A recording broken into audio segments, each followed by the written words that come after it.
BNP সরকার ক্ষমতায় আসার পর আমি যেহেতু গণমাধ্যম বা এই সম্পর্কিত বিষয়গুলো দেখি, বারবার সেগুলোই দেখার চেষ্টা করছি যে তাদের মন্ত্রী পরিষদের মধ্যে তথ্য মন্ত্রণালয়ের মন্ত্রী, প্রতিমন্ত্রী কিংবা যদি আমরা বলি হচ্ছে প্রেস উইং, বিভিন্ন বেসরকারি টিভিতে তাদের লোক বসানো, সরকারি জায়গায় লোক বসানো, আরও যেসব জায়গাগুলো ছিল গণমাধ্যম রিলেটেড, সেই জায়গাগুলোই দেখার চেষ্টা করছি। এবং এই জায়গাগুলো নিয়ে মনে হয় কি অনেক সাংবাদিকেরই নানা ধরনের হতাশা, ক্ষোভ, অনেক কিছু আছে।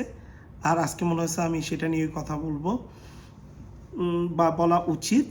তো সেটা নিয়ে কথা বলি আজকে।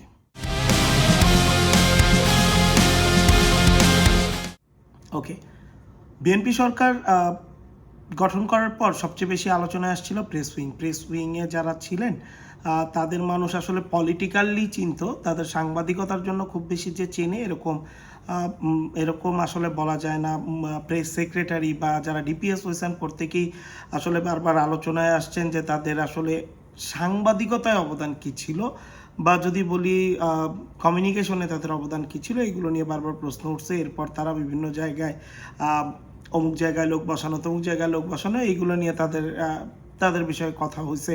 বিভিন্ন টেলিভিশন থেকে শুনতে পাইছি অমুক জায়গায় হচ্ছে উনি পিএম বিট করবেন, উনি বিদেশ সফরে যাবেন, এইগুলোর উপরে হচ্ছে প্রভাব বিস্তার করছে। এরপর ফটোগ্রাফারদের আলোচনা তো আপনারা দেখছেন, তারা নিজেরাই বিভিন্ন জায়গায় ছবি তুলে তুলে নিজেরাই হচ্ছে গিয়ে খুব আলোচনায় আসছেন। এরপর এই ঘটনাগুলোর পর আজকে আমি দেখলাম যে আর এক ফটোগ্রাফার তিনি মানুষের হুমকি দামকি দিচ্ছে, কেন তার বিরুদ্ধে কথা বলা হচ্ছে। এইটা গেল প্রেস উইং। এরপর যদি আমরা দেখি যে অন্যান্য জায়গাগুলোতে কি হয়েছে, বিভিন্ন সরকারি দুইজন যিনি তথ্য মন্ত্রণালয়, যে দুইজন মন্ত্রী, তাদের যে সফলতার কথা যদি বলতে চাই, সেগুলো হচ্ছে খুবই হাস্যকর।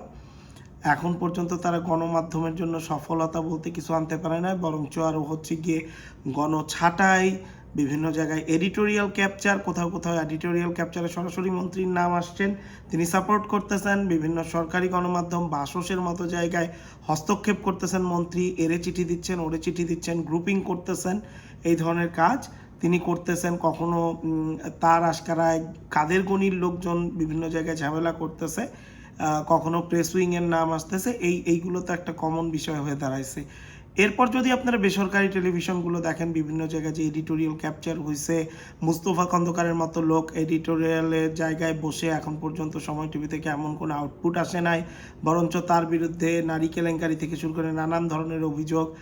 আজকে খুব ইন্টারেস্টিংলি দেখলাম যে সালাউদ্দিন আহমেদ হচ্ছে গিয়ে এসএ টিভিতে একজন বসাইছে, তার নিজের এলাকার লোক, যার ন্যূনতম নিউজের সঙ্গে কখনো কোনো সম্পর্ক নাই।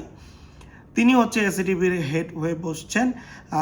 সিনেমা বানাইছেন, যেই সিনেমাটা আওয়ামী লীগের, অনেকেই বলতেছেন যে আওয়ামী লীগের আশীর্বাদ পুষ্ট এই সিনেমা, জয়া হাসান ফেরদৌসদের নিয়ে করছেন এবং কলকাতা কেন্দ্রিক উনি একটা ভালো যোগাযোগ ছিলেন। ওনাকে হচ্ছে বিএনপি পরিচয়, মূলত সালাউদ্দিনের প্রোপাগান্ডিস্ট হিসেবেই পরিচিত, সালাউদ্দিনের নিজ এলাকা পেকুয়ার বাসিন্দা। সো এই যে বিএনপির এই যে একটা ইস্যুস, অনেকে মনে করে কি যে বিএনপি ইচ্ছা করে এই ধরনের লোকজনকে বসায়।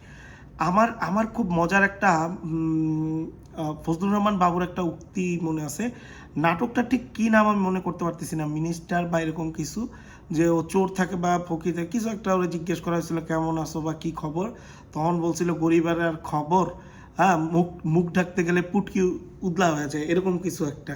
হ্যাঁ, তো বিএনপির অবস্থা এমন, আপনি ধরেন আওয়ামী লীগের আমলে আমরা যাদের দেখছি প্রোপাগান্ডিস্ট বা বিভিন্ন ধরনের, বেশিরভাগই যারা ছিল আলোচিত, তাদের মধ্যে একটা জিনিস ছিল, তারা হাউস ম্যানেজ করতে পারতো, গণমাধ্যম ম্যানেজ করা, কিংবা ন্যূনতম পেশাদারিত্ব ছিল নিউজের ক্ষেত্রে তারা প্রোপাগান্ডাটাও খুব পেশাদারিত্বের সাথে প্রচার করতো। কিন্তু বিএনপির আপনি না একজন সাংবাদিক এরকম খুঁজে বের করতে পারবেন না, বা যারা এখন বিভিন্ন গণমাধ্যমে বসে আছে, আর টিভিতে বলেন কিংবা বলেন যদি আপনি এনটিভি, বাংলা ভিশন, কোনো চ্যানেল, যতগুলো চ্যানেল, বেশিরভাগ চ্যানেল, নিউজ 24, এরা তো সবাই বিএনপি পরিচয়ে বসে আছে। এইসব জায়গায় যারা বসে আছে, একটা মানুষ আপনি দেখাইতে পারবেন না যে প্রফেশনালি সাংবাদিক বা সাংবাদিক হিসাবে সে ভালো কিছু করতেছে। হ্যাঁ, তাদের এখন হচ্ছে গিয়ে কারে কই বসাবে, আমরা তো আসলে বলতেছি যে অমুক জায়গায় কাউরে বসানো উচিত, অমুক জায়গায়, সেই সুযোগ আসলে নাই। বিএনপির হচ্ছে মুখ ঢাকতে গেলে পুটকি খালি হয়ে যাচ্ছে। মানে একজন দুইজনও যদি আপনি প্রফেশনাল সাংবাদিক বের করতে পারেন এই মুহূর্তে, যে বিএনপির প্রফেশনাল সাংবাদিক, উনি পলিটিক্সটা করে বিএনপিপন্থী সাংবাদিক, কিন্তু হচ্ছে সাংবাদিকতার জায়গাটা সে ঠিকঠাক রাখছে, কিংবা তার হচ্ছে গিয়ে হাউস ম্যানেজমেন্ট অনেক ভালো, এই মুহূর্তে এইরকম বিএনপির কোনো সাংবাদিক নেই। এই কারণে যেটা হয়েছে, খালি সাংবাদিক না, কোনো ক্ষেত্রে বিভিন্ন জায়গায় যে সরকারি গণমাধ্যম রিলেটেড দপ্তরগুলোতে বসাচ্ছেন বা বসানোর নাম শোনা যাচ্ছে, কাদের গনি চৌধুরী, যে এত বিতর্কিত লোক যে বিএনপি তারে সামলাইতে পারে নাই, তারে মিডিয়া সেল থেকে বের করে দিয়েছিল, সেই লোক এখন হচ্ছে গিয়ে পিআইবির প্রধান হইতে চায়। ওখানে ফারুক আসিফরে বসায় রাখা হয়েছে। ফারুক আসিফ আগের লোক, হ্যাঁ, যিনি নিজেও যা করতেছেন তার ফ্যাক্ট চেকিং প্রতিষ্ঠানটা দেখলে মনে হয় যে বিএনপি ফ্যাক্ট চেকিং।